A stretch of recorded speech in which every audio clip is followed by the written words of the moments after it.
اهلا بيكم. النهارده هنتعلم خطوه جديده في الاكسل وهي الداتا كليننج. ايه هو الداتا كليننج؟ هو تنظيف البيانات. لو جات لي شويه بيانات بالشكل ده، البيانات دي عباره عن شويه بيانات، بس بيانات فعلا بتكون مفيده للغايه. بيكون فيها ايه؟ تاريخ، وقيمه المبيعات، نسبه العموله، اسم المندوب. طيب ما بين التاريخ وما بين قيمة المبيعات، عايزة اشوف ايه الفصل اللي هي بتفصل بيها البيانات دي. هل بتكون سيمي كولم؟ هل بتكون كوما؟ اندر سكول؟ بتبقى ايه؟ لازم يكون فيها علامة للفصل، شرطة، اي علامة ما بين التاريخ او قيمة المبيعات. لازم بيبقى فيه علامة، العلامة دي هي اللي انا بفصل بيها. فعشان افصل بقى واعملها لكذا عمود، باجي احدد على كل الايه الرو كده، واختار من داتا، هقول له كده تكست تو كولم. في الديليميتد بيقول لي يبقى لازم اعلم على الديليميتد عشان الفصل، واقول له نيكست. تمام. هو بيقول لي هتحددي بالايه؟ في هنا سيمي كولم اهي، ان انا اعملها بالسيمي كولم، او ممكن اختارها بالاذر. يعني ممكن اعلم على السيمي كولم، او ايه، احط اذر كده، اذر، واعمل لها ايه السيمي كولم بتاعتها، واقول له ايه نيكست.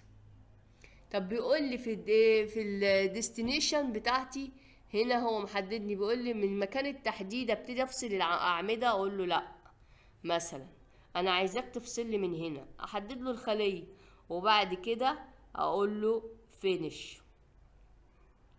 هتجيلي بالشكل ده. هو ادي احنا فصلنا الاعمده، العمود بتاعي جزأته لكذا ايه عمود، لاربع عواميد. يبقى هكتب هنا مثلا ديت، وهنا سيلز المبيعات، وهنا مثلا كوميشن،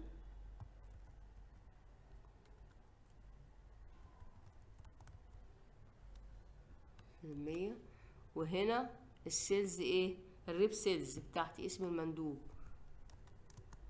سيلز، بالشكل ده. تمام. هنعملهم كده رينج،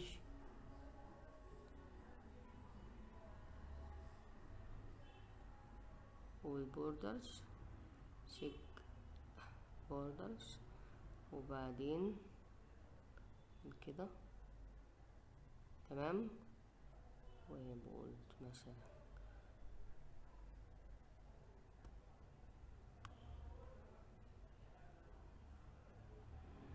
كبرهم شوية.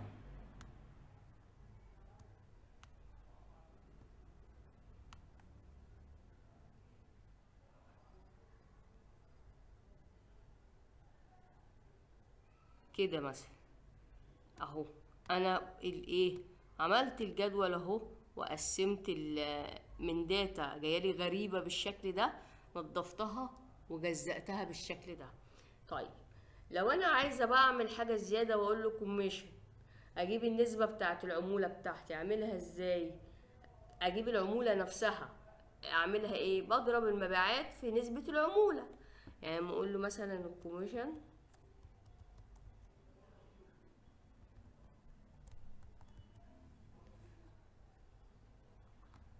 هقول له ايكوال، هقول له ادي المبيعات استريك في الكوميشن، واقول له انتر اهي. بمجرد بقى هنا كده ما اعمل اوتو فيل، جاب لي باقي العمولات. طيب انا بقى كمان لو عايزه اعمل حاجه مهمه جدا، لو عايزه من تنظيف البيانات، او ان انا عايزه اطلع تقرير حلو، اعمل ايه؟ هجيب عندي اسماء المناديب الغير متكرره. هعمل اسماء المناديب الغير متكرره. اعملها ازاي؟ اسم المندوب الغير متكرر ده اعمله ازاي عشان اطلع تقرير شكله حلو؟ هقوم جايه مثلا كده مثلا، واقول له ايه الريب سيلز،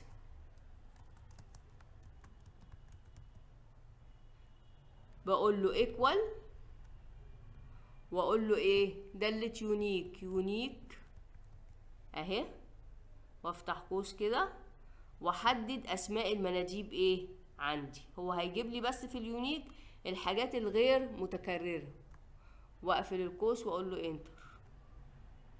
جاب لي الحاجات الاسماء المناديب الغير مكررة عندي. تمام. طيب انا بقى لو عايزة اعمل مثلا هنا ليهم العمولة بتاعتهم، نسبة اللي هي العمولة، اشوف العمولة بتاعت كل مندوب ايه. هاجي كده مثلا واعمل نسبة العمولة. تمام. فهعمل ايه بقى هنا كده، هقوم قايلة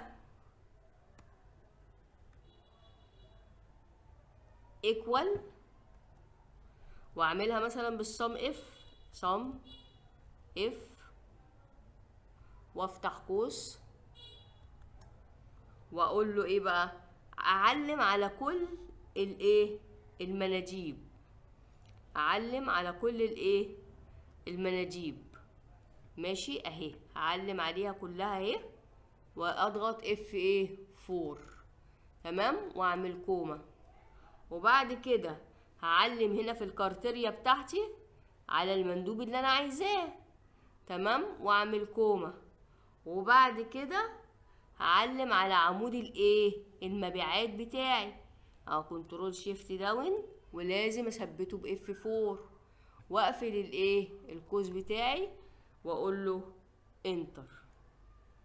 اهو جاب لي كل مندوب عمولته قد ايه، لان دي المناديب اللي مش متكرره، يعني هو بيجمع كل حاجه مع بعض، بيجمع كل المناديب اللي هي متكرره دي، بيجمعها في اسم واحد، بيجمع كل شغله في حاجه واحده، ما بتبقاش زي دي هنا كده متكررين. لا هو كده جاب لي اليونيك بس بتاعهم، مجرد ما بدوس على اوتو فيل كده بيجيب لي كل الايه الباقي، بيجيب لي اللي انا عملته. يبقى انا عملت بتكة زرار، عملت معادلة واحدة نزل عليها بقية المعادلات.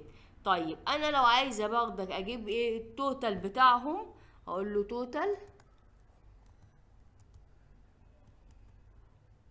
كده، بمجرد ما اعمل كده اهو واقول له alt equal، جمعها لي على طول اهو في تكة زرار بس.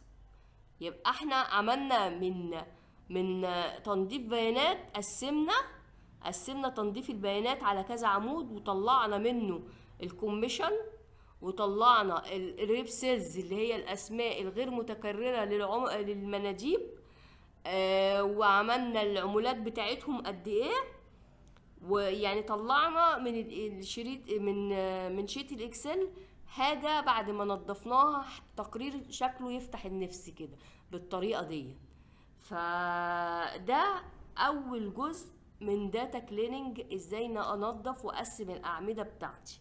ولو في اي سؤال او نقطه مش واضحه اكتبولي في التعليقات وانا هرد عليكم ان شاء الله. ما تنسوش تعملوا لايك واشتراك في القناه عشان نكمل مع بعض سلسله الاكسل من البدايه للاحتراف.